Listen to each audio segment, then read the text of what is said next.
Good afternoon, everyone. My name is Whiffen from Transparency International UK. We are an anti-corruption organisation with chapters all over the world. And I work in the UK chapter, working on political integrity, helping to improve transparency and accountability.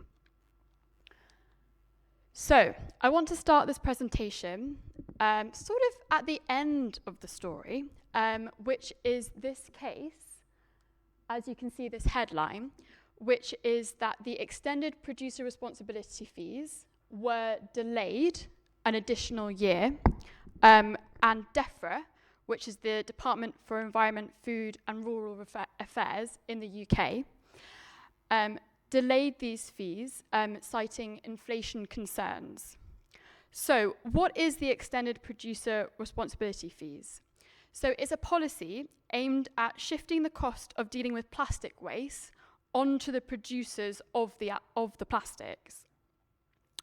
And this is, for example, because Greenpeace found in 2024 that UK households collectively produce about 90 billion pieces of plastic packaging waste per year. So for UK businesses with a turnover of over 1 million, that import or supply more than 25 tonnes of packaging, with the introduction of this policy, they would now have to pay fees based on how much packaging they produce. And also there would be lower fees if the packaging had more sustainable options. So the scheme was scheduled to come into effect in late 2023. So what happened? Hopefully your answer will be lobbying, considering the title of my presentation. So on the 15th of March 2023, DEFRA met with the Food and Drink Federation, the British Retail Consortium, and the Industry Council for Packaging. And these might sound like benign groupings, but they're actually trade bodies that represent the biggest polluters in the world, such as Mondelez, Coca-Cola, and Mars UK. So during these discussions, the group agreed to meet once a month and exclude other organisations, such as environmental bodies, from these discussions. However, using freedom of information requests, journalists found that the forum the aim was to ensure that industry had early sight of plans and proposals to prepare their engagement with ministers. And during these discussions, industry bodies complained of inflationary pressures and costs to the industries. So, someone, it's undefined in the Freedom of Information request, said that a pause was needed to reflect and to review. And lo and behold, in July 2023, the scheme was delayed, which meant a potential loss of 1.7 billion in the levy. And it's worth noting that NGOs on the other side, on the other hand, such as Greenpeace, were saying that these reforms were very much needed and they were costed and practical to implement. However, with those stakeholder meetings being a closed shop, ministers wouldn't have been hearing those types of arguments. So hopefully this case study has persuaded you on why lobbying transparency matters. So lobbying is a way for organisations to explain what impact their government policies may have on their areas of interest. So from trade unions advocating for working conditions, environmental NGOs fighting for nature, or companies explaining how policy impacts their financial health and jobs. What data transparency can also empower is the public, because it provides them with the motivation to respect the policy-making process and have trust in decision makers. However, decision makers must be cognizant of the private interests often motivating companies, and that these may be at odds with wider social and environmental needs. So lobbying can distort policy if it happens behind closed doors, if those with the deepest pockets have the best access to decision makers, and if government and parliamentarians only meet with a narrow set of organisations rather from a wider set of opinions. And if these practices are undertaken, then studies show it leads to suboptimal policies and a loss of trust in the democratic process. So I think an example that's really interesting, which highlights the last bullet point on why we should bring lobbying out the shadows, is that in the 2008 financial crisis, members of the European Parliament recognised that they never heard the voices of civil society organisations when it came to the financial services.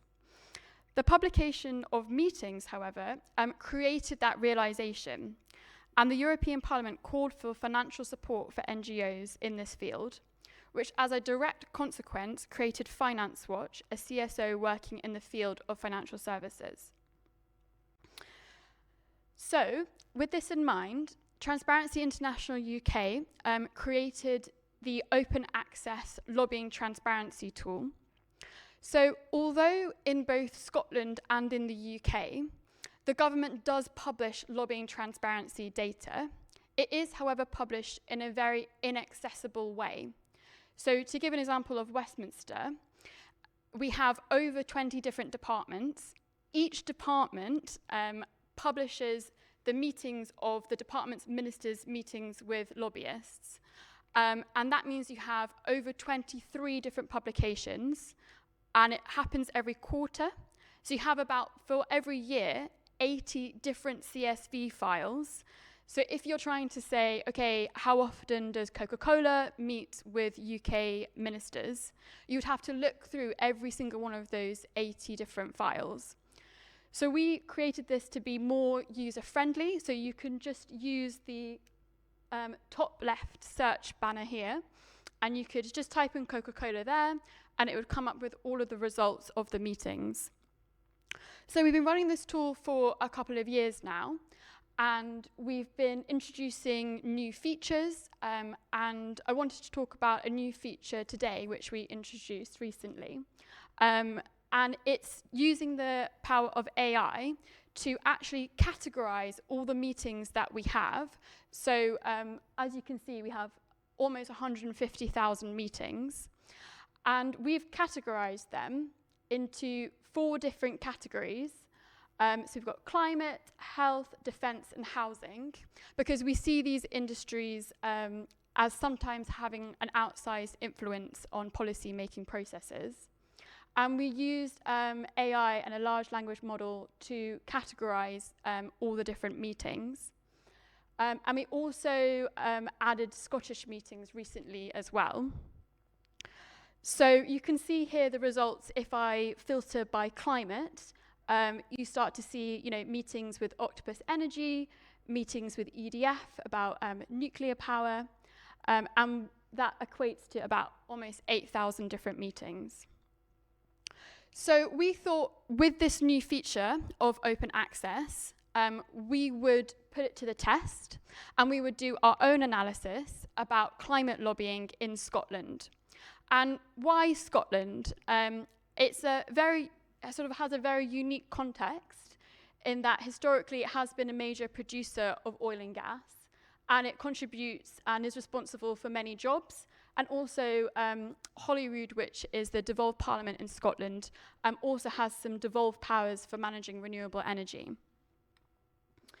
So our analysis looked at the scale and scope of lobbying on climate issues in Scotland. And we found that actually in terms of the top 10 lobbyists on climate issues, it was a bit more of a diverse pool than we perhaps expected. As you can see, we have charities like WWF and RSPB Scotland, and we also have Scottish Renewables at the top there. And then you will see, however, BP and Centrica, which are oil and gas companies and electricity company. So that's the top 10. And as I said, it was a bit more of a diverse pool than we thought it would be. But when we started looking at the total number of lobbying meetings, that's when we started to see actually the dominance of corporate interests on this issue, because we found that 2/3 of the recorded lobbying engagements in Scotland were with companies, trade associations, and consultant lobbyists. And I think this is quite an interesting finding, because you'll see a company like Shell, whilst you can see the number of lobbying meetings they have, they are also being represented through the trade association that they're a member of, which is Energy UK. And they also have hired a consultant lobbyist, True North Scotland. So a company like Shell will have their interests represented in multiple different ways. So now looking perhaps at lobbying tactics, we see here that Scottish ministers are more likely to meet with private companies, whereas you'll see a little bit more of a public affairs representation with MSPs. And MSPs are members of the Scottish Parliament. And you'll see more of a representation of NGOs meeting MSPs as well. I think perhaps this is maybe an intuitive finding as well. And then here we see lobbying tactics across the different political parties in the UK, in Scotland, sorry. And again, perhaps this is a bit of an intuitive finding, that the Scottish Greens are the party most likely to meet NGOs and charities. So, what were these meetings about? What was being talked about? So, firstly, there was a bit of a data problem here, because a lot of the meeting descriptions are just kind of like rambling free text. But luckily, we did use some AI tools to analyze all these meetings. And we did find that there are narratives about, delaying more radical policy, about the need for an energy mix, about the need for local employment. And these are all sort of well-documented arguments that oil and gas companies are making to decision makers. And for more information, Influence Map do like an excellent analysis about these different narratives. And then just to give you a visual representation, we use some AI clustering to look at the different topics in Scotland. And it's a bit of a heat map. So you'll see renewable energy and transition is the most talked about topic. And then being Scotland, we've got some whiskey representation as well. But overall, again, it was sort of a bit surprising that there was more talk of renewable energy than we perhaps expected, but maybe it's also because of the devolved powers in Scotland. But sort of internally, we were discussing about why this could be the case. And it did sort of remind us of, alcohol and gambling advertising, where you advertise 0% alcohol or to be gambling aware. And regardless of the messaging at the end of the day, we're reminded of the product and the brand rather than that it's 0% alcohol. We remember that it's a Heineken beer because it keeps that company at the front of mind. And we kind of thought that maybe this might be similar when it comes to oil and gas companies, that although they might be deploying these more renewable energy arguments, what else are they talking about that it's not being captured in the lobbying transparency? And actually just holding those meetings at all reminds policymakers of their very existence and keeps those companies front of mind. So that was the summary of our look into sort of climate lobbying. And you can find out more in our report, Power Politics. You can also try out the tool, and you can also submit freedom of information requests through open access.